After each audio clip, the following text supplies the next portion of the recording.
Assalamualaikum, welcome back to Invest Saham. Pada video ini kita akan update saham-saham yang cukup menarik. Di antaranya ada games yang akan bagi dividen lagi, dan kita akan prediksikan pergerakan harga saham Adro untuk besok, dan juga harga IPO saham AADI.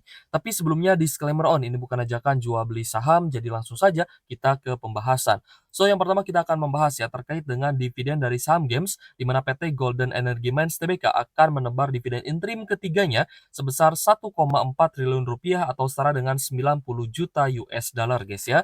So di sini untuk dividen per lembar sahamnya jika menggunakan kurs 15.930 rupiah per 1 USD, maka untuk dividen per share dari dividen interimnya games ini adalah 243,73 rupiah per saham. Jadi sekitar 243 per saham guys ya untuk dividen dari saham games ini.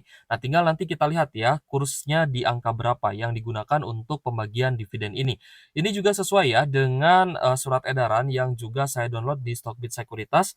Nah, di sini kalau misalnya kita lihat total dividennya adalah 90 juta USD dan untuk tanggal cum date dividennya itu di 6 Desember 2024. Jadi teman-teman yang ingin mendapatkan dividen dari saham games ya untuk dividen interim di 2024 ini, teman-teman terakhir beli itu di 6 Desember 2024. Sedangkan untuk ex-date dividennya adalah di 9 Desember 2024, untuk tanggal pembayaran dividen adalah di 17 Desember 2024 guys ya. So tentunya saham games ini sudah 3 kali ya bagi dividen interim, dan kalau misal kita lihat harga hari ini mengalami kenaikan ya 5,85% di level Rp11.300 per saham. Dan kalau misalkan kita perhatikan ya dari teknikalnya juga cukup menarik. Ya, jadi di sini kita akan melakukan analisa teknikal ya terhadap saham games dengan menggunakan aplikasi Stockbit Sekuritas. Aplikasi saham terbaik yang saya gunakan juga untuk investasi dan juga trading, dan tentunya akan sangat memudahkan kita ya dengan fitur-fitur yang lengkap yang ada di Stockbit ini. So, jika teman-teman ingin mendaftar Stockbit Sekuritas, silahkan teman-teman menggunakan link yang ada di kolom deskripsi ya. Tinggal klik saja dan nanti teman-teman akan ditujukan langsung ke aplikasi Stockbit Sekuritasnya. Nah, jadi di sini kalau misal kita lihat ya, di broker summary-nya Stockbit ya, ataupun Bandar Detektor, ada average atau rata-rata antara akumulasi atau distribusi pasti akan langsung terlihat guys ya. Nah, di sini kalau misal kita perhatikan, ternyata ada normal akumulasi, terutama dari beberapa investor asing dan juga investor domestik. Namun, kalau misalkan kita hanya melihat investor asingnya saja, ternyata hari ini malah ada net sell ya di saham games 1 miliaran saja. So, yang berarti yang akumulasi hari ini adalah investor domestik ya terhadap saham games ini. Dan kalau misalnya kita perhatikan, games ini sempat juga mantul ya di zona support terdekatnya, yaitu di level 10 ribuan guys untuk saham games ini. Jadi ketika menyentuh level 10 ribu, harga saham games langsung bisa naik lagi ya. So, apakah ini adalah awal dari kenaikan saham games? Nah, kalau misalnya kita lihat ya di kuartal 3 2024, di sini juga kita melakukan analisa dengan Qstat yang ada di Stockbit Sekuritas ya, dan tentunya ini akan diupdate juga setiap kuartalnya. Bukan hanya net income, EPS, dan juga revenue yang akan diupdate ya di menu Qstat ini, bahkan beberapa aspek fundamental pun akan diupdate secara berkala. Ya, secara valuasi, lalu ada balance sheet-nya ini juga akan diupdate. Lalu dari NPM atau net profit margin ya, profitabilitasnya juga akan diupdate, dividen yield-nya, dan ROA serta ROE-nya juga akan terus diupdate ya secara berkala.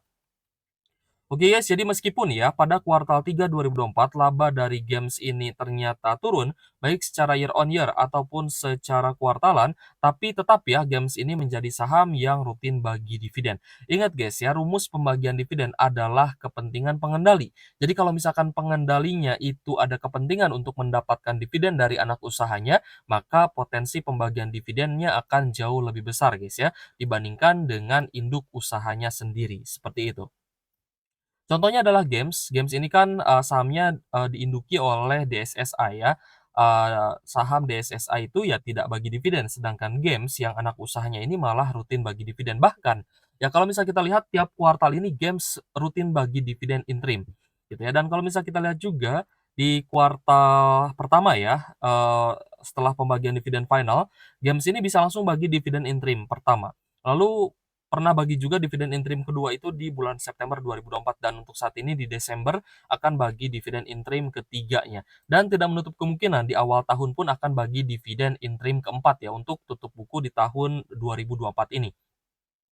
Jadi untuk games, apakah ini menarik? Kalau misalkan kita lihat memang ini adalah tanda-tanda bullish reversal ya untuk saham games. Dan, games ini sempat naik ke level 18.700-an, ya turun sampai di 10 ribuan, dan ketika di level 10 ribu ini kita melihat harga saham games itu ada pantulan. So, kalau misalnya kita lihat juga memang ada double bottom ya, jadi ada potensi games ini bisa naik lagi. Dalam istilah lain, games ada potensi untuk bullish reversal, bisa mengalami kenaikan setelah harganya turun cukup dalam. Apakah banyak investor yang sedang nyangkut atau floating loss? Banyak, ya guys ya. Alasannya simpel, karena mereka tidak tahu bahwa harga games itu sudah naik tinggi. Jadi mereka ya beli-beli aja gitu ya, tanpa melihat teknikalnya, tanpa tahu, harganya sudah di harga pucuk gitu ya. Maka ketika mereka beli, baru cuan berapa persen, misalkan 8%, ya 10%, mereka tidak tahu kapan take profit-nya, maka mereka akan nyangkut ya ketika harga games-nya turun.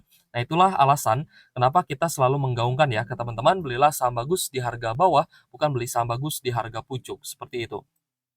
So, untuk saham games, apakah ada potensi kenaikan lagi jika akumulasi ya dari domestiknya ini terus terjadi, maka ada potensi saham games bisa naik lebih tinggi lagi.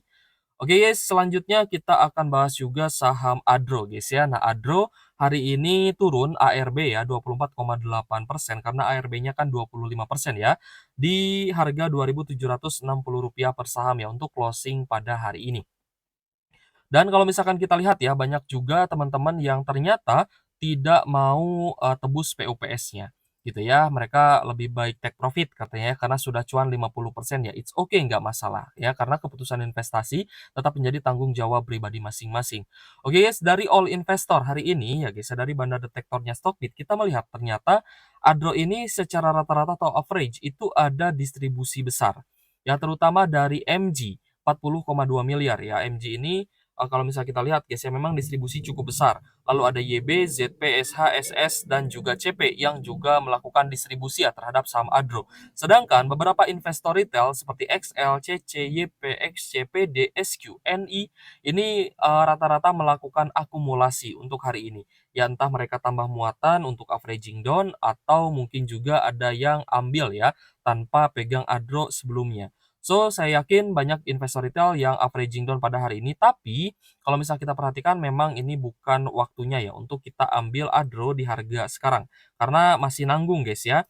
Dan kalau misalkan saya lihat untuk closing hari ini di Rp2.760 per saham, masih ada potensi penurunan lagi. Jadi gini guys, dividen trap itu akan sebesar dengan dividen yield yang dibagikan. Jika dividen yield-nya 37% ya dari harga closing Adro di 3.670-an, maka penurunan yang terjadi pun itu akan 37%-an gitu guys ya. Nah, kalau misalkan kita lihat ya dari harga Kumdet sampai ARB ya 37%, maka ada potensi Adro ini akan turun sampai 2.300-an. Tapi pertanyaannya, apakah akan ARB kembali atau tidak? Nah, karena kalau misalkan ARB lagi, itu harga Adronya dia akan turun 50%, ya kurang lebih 50%. Nah, kalau misalkan turun 50% berarti turunnya lebih dalam dong. Dan dividen trap-nya lebih besar dibandingkan dividen yield yang dibagikan. Itu bisa saja terjadi. Yaitu possibility yang pertama guys ya, di mana Adro bisa turun 50% kalau ARB 2 kali. Ya, hari ini ARB, besok ARB, itu dia bisa turun 50% sampai di Rp1.840 per saham ya, sampai 1.840-an ya. Kita tandai ya, 1.840 jika ARB 2 kali. Untuk di level 2000-an itu adalah level support sebelumnya yang, di mana Adro itu sempat menyentuh ya level support tersebut. Nah jadi, apakah besok ada potensi turun ya guys ya sampai 2.300 tapi tidak ARB?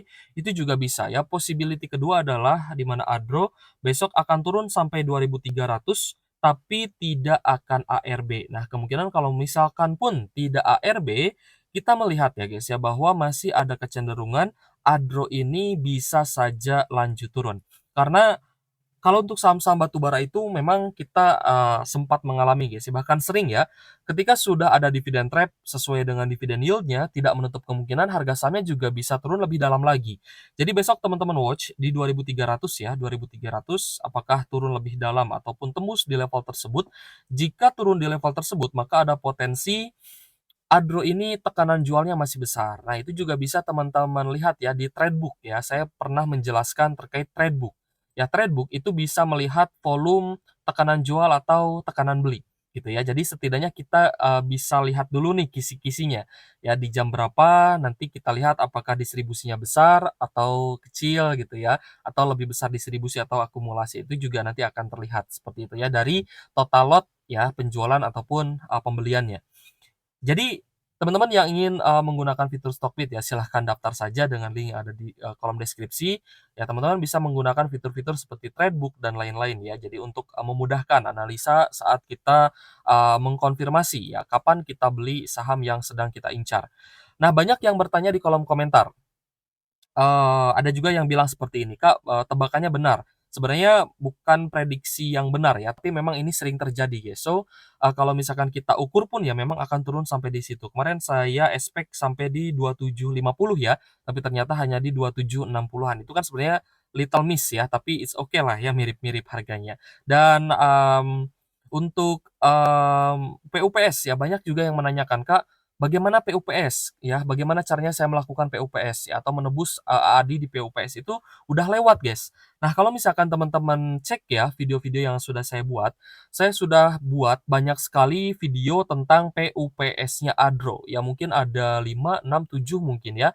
Jadi tetap saya update ke teman-teman terkait PUPS itu bahkan, terakhir tanggal kumdet dividennya pun ya saya update ke teman-teman ya. Jadi kalau misalkan teman-teman tidak dapat informasi ya mungkin teman-teman terlalu sibuk ya dengan pekerjaan di keseharian, seperti itu.